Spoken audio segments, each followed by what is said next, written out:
सोमवार का दिन भगवान शिव को समर्पित होता है और सोमवार के दिन सोमवार व्रत कथा अवश्य सुननी चाहिए। साथ ही दूसरों को भी सुनानी चाहिए। इससे भगवान शिव अति प्रसन्न होते हैं और सभी मनोकामना पूर्ण करते हैं। तो चलिए सुनते हैं सोमवार व्रत कथा। एक बहुत धनवान साहूकार था जिसके घर धन आदि किसी प्रकार की कमी नहीं थी, परंतु उसको एक दुख था कि उसके कोई पुत्र नहीं था। वह इसी चिंता में दिन रात रहता था और वह पुत्र की कामना के लिए प्रति सोमवार को शिव जी का व्रत और पूजन किया करता था तथा सायंकाल को शिव मंदिर में जाकर के शिव जी के श्री विग्रह के सामने दीपक जलाया करता था। उसके इस भक्ति भाव को देखकर पार्वती जी ने शिव जी महाराज से कहा, महाराज, यह साहूकार आपका अनन्य भक्त है और सदैव आपका व्रत और पूजन बड़ी श्रद्धा से करता है। इसकी मनोकामना पूर्ण करनी चाहिए। शिव जी ने कहा, हे पार्वती, यह संसार कर्म क्षेत्र है। जैसे किसान खेत में जैसा बीज बोता है वैसा ही फल काटता है, उसी तरह इस संसार में जैसा कर्म करते हैं वैसा ही फल भोगते हैं।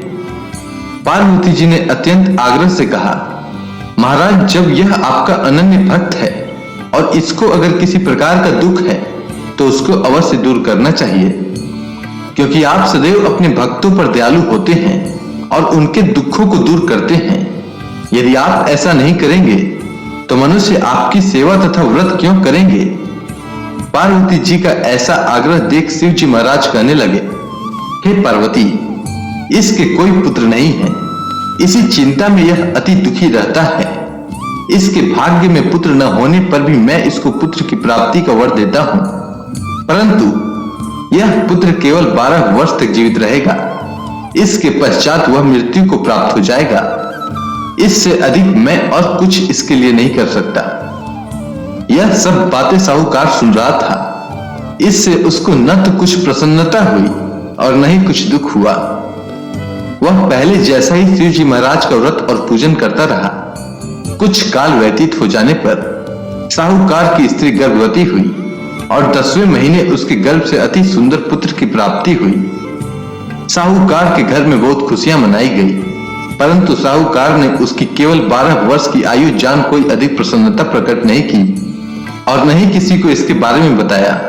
जब वह बालक 11 वर्ष का हो गया तो उस बालक की माता ने उसके पिता से विवाह आदि के लिए कहा, तो वह साहूकार कहने लगा कि मैं अभी इसका विवाह नहीं करूंगा, अपने पुत्र को काशी जी पढ़ने के लिए भेजूंगा। फिर साहूकार ने अपने साले अर्थात बालक के मामा को बुलाकर उसको बहुत सा धन देकर कहा कि तुम बालक को काशी जी पढ़ने के लिए ले जाओ और रास्ते में जिस स्थान पर भी जाओ यज्ञ करते हुए ब्राह्मणों को भोजन कराते जाओ। वह दोनों मामा भांजे यज्ञ करते और ब्राह्मणों को भोजन कराते जा रहे थे। रास्ते में उनको एक शहर पड़ा। उस शहर में राजा की कन्या का विवाह था और दूसरे राजा का लड़का जो विवाह कराने के लिए बारात लेकर आया था वह एक आंख से काना था। उसके पिता को इस बात की बड़ी चिंता थी कि कहीं वर को देख कन्या के माता पिता विवाह में किसी प्रकार की अड़चन पैदा न कर दें। इस कारण जब उन्होंने अति सुंदर सेठ के लड़के को देखा तो मन में विचार किया कि क्यों न दरवाजे के समय इस लड़के से वर का काम चलाया जाए। ऐसा विचार कर वर के पिता ने उस लड़के और मामा से बात की तो वे दोनों राजी हो गए। फिर उस लड़के को वर के कपड़े पहनाकर तथा घोड़ी पर चढ़ाकर दरवाजे पर ले गए और सब कार्य प्रसन्नता से पूर्ण हो गया। फिर वर के माता पिता ने सोचा कि यदि विवाह कार्य भी इसी लड़के से करा लिया जाए तो क्या बुराई है। ऐसा विचार कर लड़के और उसके मामा से कहा, यदि आप फेरों का और कन्या दान के काम को भी करा दें तो आपकी बड़ी कृपा होगी और मैं इसके बदले में आपको बहुत सा धन दूंगा। तो उन्होंने स्वीकार कर लिया और विवाह कार्य भी बहुत अच्छी तरह से संपन्न हो गया। परंतु जिस समय लड़का जाने लगा तो उसने राजकुमारी की चुंदड़ी के पल्ले पर लिख दिया कि तेरा विवाह तो मेरे साथ हुआ है, परंतु जिस राजकुमार के साथ भेजेंगे वह एक आंख से काना है और मैं काशी जी पढ़ने जा रहा हूँ।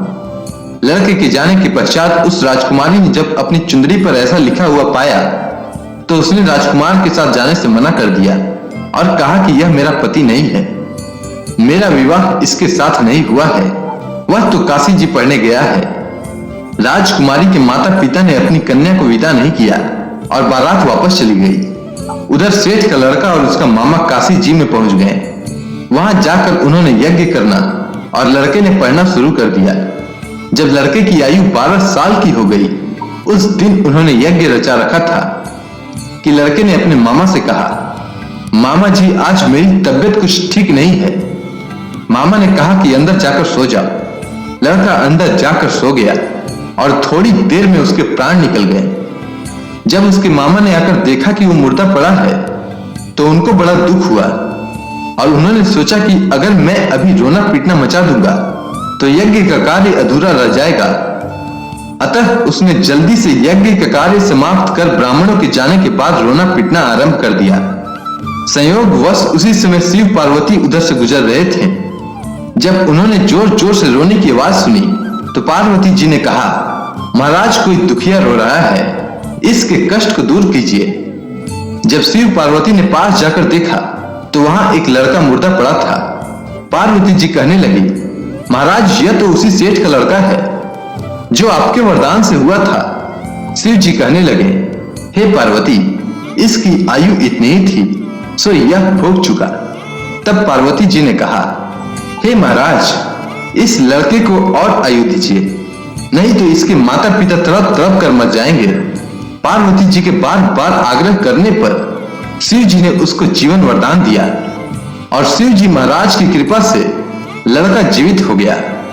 शिव पार्वती कैलाश पर्वत पर चले गए। तब वह लड़का और मामा उसी प्रकार यज्ञ करते तथा ब्राह्मणों को भोजन कराते हुए अपने घर की ओर चल पड़े। रास्ते में उसी शहर में आए जहां उसका विवाह हुआ था। वहां पर आकर उन्होंने यज्ञ आरंभ किया तो उस लड़के के ससुर ने उसको पहचान लिया और अपने महल में ले जाकर उसकी बड़ी खातिर की। साथ ही बहुत दास दासियों सहित आदर पूर्वक लड़की और जमाई को विदा किया।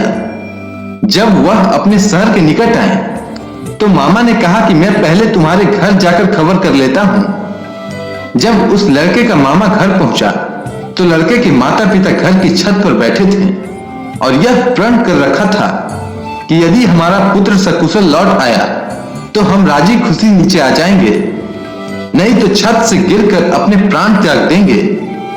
इतने में उस लड़के के मामा ने आकर यह समाचार दिया कि आपका पुत्र आ गया है, तो उनको विश्वास नहीं आया। तब उसके मामा ने भरोसा दिलाते हुए कहा कि आपका पुत्र अपनी स्त्री के साथ बहुत सारा धन साथ लेकर आया है। तो सेठ ने आनंद के साथ उसका स्वागत किया और बड़ी प्रसन्नता के साथ रहने लगे। इसी प्रकार से जो कोई भी सोमवार के व्रत को धारण करता है अथवा इस कथा को पढ़ता या सुनता है, उसकी समस्त मनोकामनाएं पूर्ण होती है। अगर आपको यह कथा अच्छी लगी हो तो कमेंट सेक्शन में ओम नमः शिवाय लिखना ना भूलें। धन्यवाद।